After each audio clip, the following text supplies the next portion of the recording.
Chapter 2 of The Red Pyramid by Rick Roden. I've been to British museums before. In fact, I've been to more museums than I'd like to admit. It makes me sound like a total geek. That's Sadie in the background yelling that I'm a total geek. Thanks, sis. Anyway, the museum was closed and completely dark, but the corridor and two security guards were waiting for us on the front step. Dr. Kane, the corridor, was a greasy little dude in a cheap suit. I'd seen mummies with more hair and better teeth. He shook my dad's hand like he was meeting a rock star. Your last paper on Imhotep, brilliant.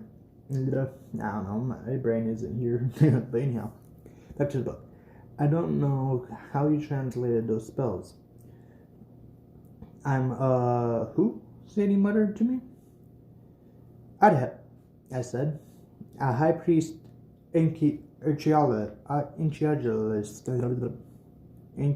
archaeologist. Some say he was a magician dressed to the first step of the pyramid. Don't know, Sadie? Don't know, Sadie said. Don't care, but thanks.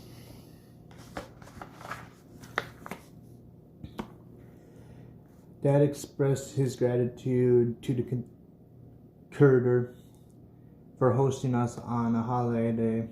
Then he put his hand on my shoulder and said, Dr. Martin, I'd like you to meet Carter and Sadie. Your son, obviously. And Carter looked hesitantly at Sadie. And this young lady, my daughter, Dad said. Dr. Martin's stare went temporarily blank. Doesn't matter how open-minded or polite people think they are. There's always that moment of confusion that flashes across their face when they realize Sadie is a part of our family. I hate it, but over the years, I've come to expect it. The curator regained his smile. Yes, of course. Right this way, Dr. King. We are very honored. The security guards locked the door behind us. They took our luggage. Then one of them reached for Dad's work bag. Oh no, Dad said with a tight smile. I'll keep this one. The guards stayed in the corridor and we followed the curator into the great court. It was umptuous at night. Dim light from the glass dome ceiling cast a cross-hatched art shadow across the walls like a giant spiderweb. Our footsteps clicked on the white marble floor. So, Dad, said the stone. Yes, the curator said. I can't imagine what new information you could gain from it. It's been studied to death. Our most famous artifact, of course. Of course, Dad said. But you may be surprised what's he on about now, Sadie whispered to me. I didn't answer. I had a sneaking suspicion what stone they were talking about. But I couldn't figure out why Dad would drag us out on Christmas Eve to see it. I wondered what he'd been about to tell us at Christmas's needle. Cleopatra's needle. Something about our mother and the night she died. And why did he keep glancing around as if he expected those strange people we'd seen at the needle to pop up again? We locked them in the museum, surrounded by guards, high-tech security. Nobody could bother us in here, I hoped. We turned left into the Egyptian wing. The walls were lined with massive statues of pharaohs and gods, but my dad bypassed them all and went straight for the main artifaction in the middle of the room. Beautiful, my father murmured. And it's not a replica. No, the curator promised. We don't always keep the original stones on display, but for you, this is quite real. We were staring at a slab of dark gray rock about 3 feet tall and 2 feet wide. It sat in a pedestal encased in a glass box and a flat surface. The stone was chiseled with 3 distant bands of writing. The top part was ancient Egyptian piece writing, hieroglyphics. In the middle section, I had to rock my brain and to remember my dad called it Demric, a kind of writing from a period of Greek-controlled Egypt, and a lot of Greek words got mixed into Egyptian. The last line were in Greek. The Rosa Stone, I said. Isn't that a computer program, Sadie asked.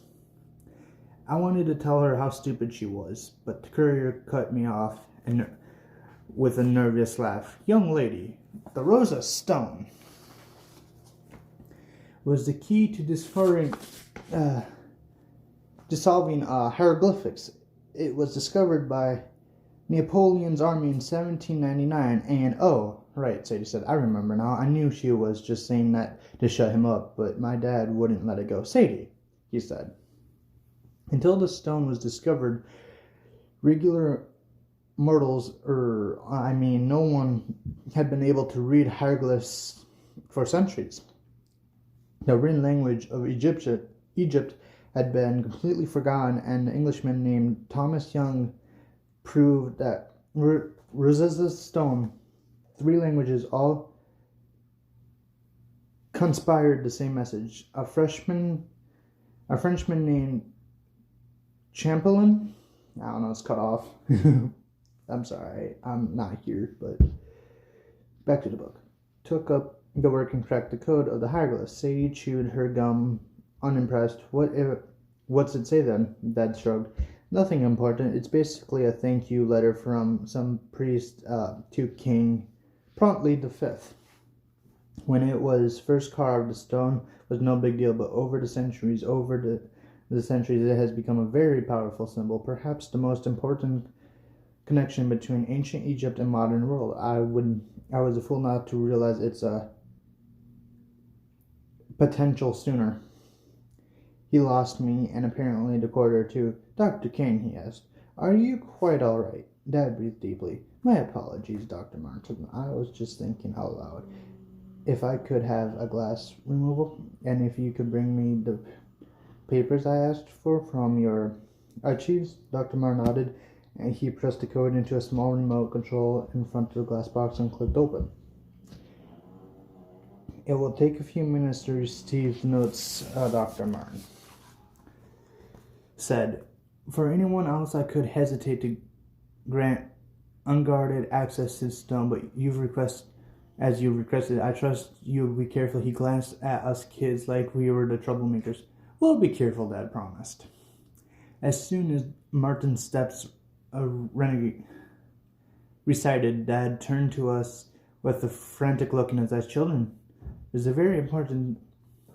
You have to stay out of this room. He slipped his work bag off his shoulder and unzipped it, just enough to pull out a bike chain and a padlock. Follow Dr. Martin. You'll find his office at the end of the great corridor.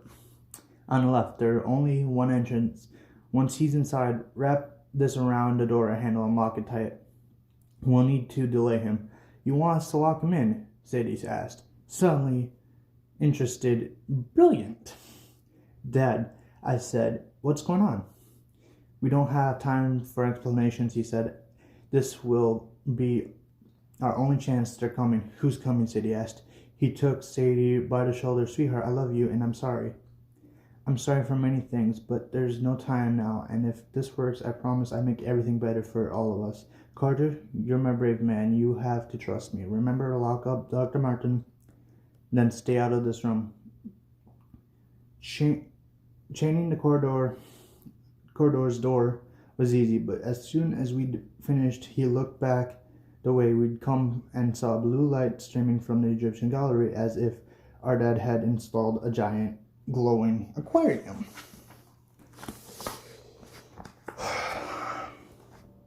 Sadie locked eyes with me. Honestly, do you have any idea what he's up to? None, I said. But he's been acting strange lately, thinking a lot about Mom. He keeps her picture. I didn't want to say more frequently, Sadie nodded like she understood. What's in his work bag? She asked. I don't know. I told her to look, and he told me never to look. Sadie raised an eyebrow. And you never did? God, that is so like you, Carter. You're hopeless. I wanted to defend myself, but just then a tremor shook the floor. Startled, Sadie grabbed my arm. He told us to stay out, but I suppose you're going to follow the order too. Actually, the order was sounding pretty good to me, but Sadie sprinted down the hall, and after a moment's hesitation, I ran after her. Well, when we reached the entrance of the Egyptian gallery, we stopped dead in our tracks. Our dad stood in front of the Rosa Stone with his back to us, a blue circle glowing on the floor around him, as if someone had switched on hidden neon tubes in the floor. My dad had thrown off his overcoat. His work bag laying open at his feet, revealing a wooden box about 2 feet long, painted with Egyptian images. What's he holding? Sadie whispered to me. It's a boomerang, I said. Sure enough, when Dad raised his hand, he was banishing a curved white stick.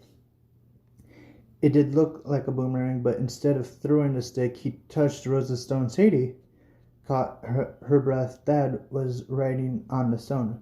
Whenever the boomerang made contact, glowing blue lines appeared on the giant hieroglyphs. It made no sense. How could he write glowing words with a stick? But the image was bright and clear. Rome's horns above a box of an X. Open, Sadie murmured.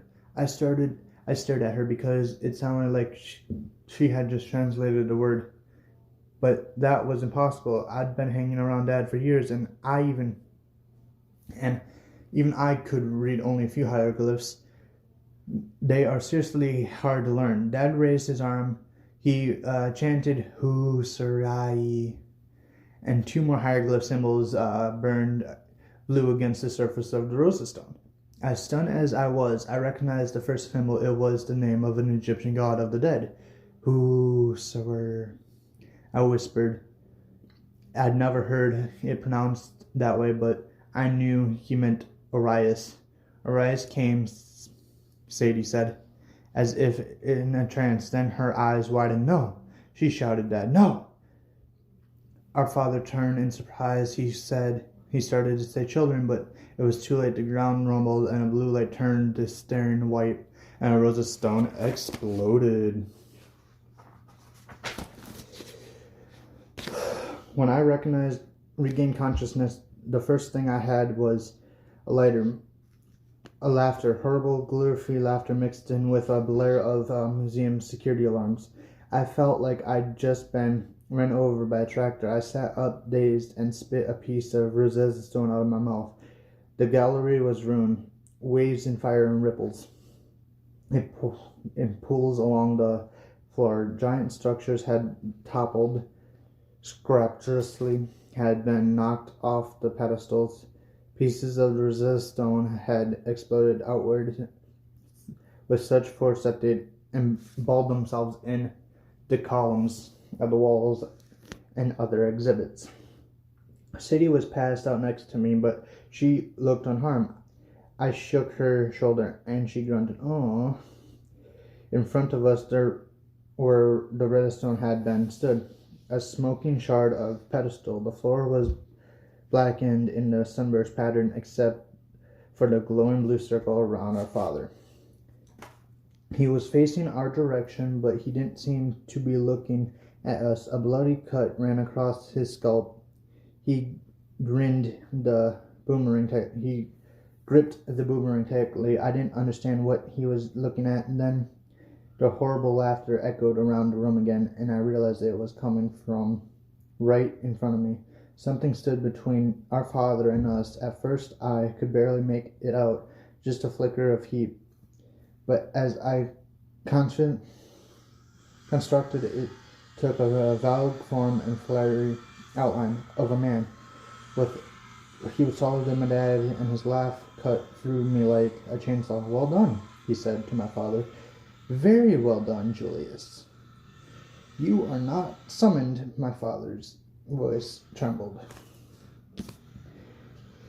He held up the boomerang, but the fireman flicked one finger, and the stick flew from my dad's hand and shattered against the wall. I'm never summoned, Julius," the man purred. "But when you open your eyes, open a door, you must be prepared for a guest to walk through." "Back to Duat," my father roared. "I have the power of a great king." "Oh, scary," the fireman said with amusement. "And even if I knew how to use that power, which you do not, he was never my match. I am the strongest now. You will share his fate." I could make sense of everything, but I knew that I had to help my dad. I tried to pick up the nearest chunk of stone, but I was terrified. My fingers felt frozen, and all my hands were useless. "Dad!" shot me a silent look of warning. "Get out!" I realized he was intentionally keeping the fireman's back to us, hoping Sadie and I would escape unnoticed. Sadie was still groggy. I managed to drag her behind a column into the shadows. When she started to protest, I clapped my hand over her mouth. That woke her up. She saw what was happening and stopped fighting. Alarms blurred. Fire circled around the doorway of the gallery, and guards had to be on their way. But I wasn't sure if it was a good idea for us. Dad crouched to the floor and keeping his eyes on the enemy, and opened his paint wooden box. He brought a small rod like a ruler and murmured something under his breath, and the rod enlarged into a wooden staff. It was tall as he was. Oh, fucking neck. Alright, next page. Sadie made a squeaking sound. I couldn't believe my eyes either. But things only got weirder. Dad threw his staff into a fireman's feet, and it changed into an enormous serpent 10 feet long. As a big round as I was, with choppy scales and glowing red eyes, it lunged at the fireman, who enormously grabbed the serpent by its neck. The man's hand burst into a white-hot flame, and the snake burned to ashes. "Oh, old trick, Julius," the fireman chuckled. My dad glanced at us slightly, urging us again to run. Part of me refused to believe any of this was real. Maybe I was unconscious, having a nightmare. Next to me, Sadie picked up the chunk of stone. "How many, Dad?" my dad asked quickly, trying to keep the fireman's attention. "How many did I release?" "Why, all 5, the man said, as if explaining something to a child. "You should know we're a package deal, Julius. Soon I'll release even more, and they'll be very grateful I shall be named king again." "The demon days," my father said. They'll stop you before it's too late." The fireman laughed. "You think the house can stop me? Those old fools can't even stop arguing among themselves. Now let the new story be told. And this was time you shall never rise." The fireman waved his hand. A blue circle at my dad's feet went dark. Dad grabbed for his toolbox and skidded across the floor. "Goodbye, Orias," the fireman said. With another flick of his hand, he conquered a glowing coffin around our dad. At first it was transparent, but as our father struggled to pound on the edges of the coffin, became more and more solid. A golden Egyptian Sagittarius inlaid with jewels. My dad caught my eye one last time and murmured to run before the coffin shrank into the floor as if the ground had turned to water. "Dad!" I screamed. Sadie threw her stone, but it sailed harmlessly through the fireman's head. He turned, and for a terrible moment his face appeared in flames. What I saw then made no sense. It was as if someone had suppressed 2 different faces on top of each other, one almost human with pale skin, cruel features, and glowing red eyes. The other, like an animal with dark fur-shaped wings, worse than a dog, or like a wolf or a lion. Some animal I'd never seen before. Those red eyes stared at me, and I knew I was going to die. Behind me, heavy footsteps enclosed on the marble floor of the great courts. Voices were barking orders. The security guards, maybe the police, but they'd never get there in time. The fireman lunged at us a few inches from my face. Something shoved him backwards. The air sprinkled with electricity. The amulet around my neck grew uncomfortably hot. This fireman hissed, regarding me more carefully. So it's you. The building shook again, and the opposite end of the room, part of the wall, exploded in a brilliant flash of light. Two people stepped through the gasp, a man and a girl we'd seen at the Needle, their robes swirling around them. Both of them had held staff. The fireman snarled. He looked at me one last time and said, "Soon, boy, soon." Then the entire room erupted in flames. A blast of heat stuck all the air out of my lungs, and I crumpled to the floor. The last thing I remember is the man with the forked beard and the girl with blue were standing over me. I heard the security guards running and shouting, getting closer. The girl crouched over me and drew a long, curved knife from her belt. "We must act quickly," she told the man. "Not yet," he said. With some reluctance, his thick accent sounded French. "We must be sure before we destroy them." I closed my eyes and drifted into unconsciousness. That is the end of chapter 2. We'll read chapter 3 sometime tomorrow. Hopefully you guys like the book. If you guys have any thoughts, go ahead and let me know. Hopefully it'll get better, and it's a good book. I recommend you guys check it out. There's 3 books in the series. This is book number 1. And yeah, about my thoughts.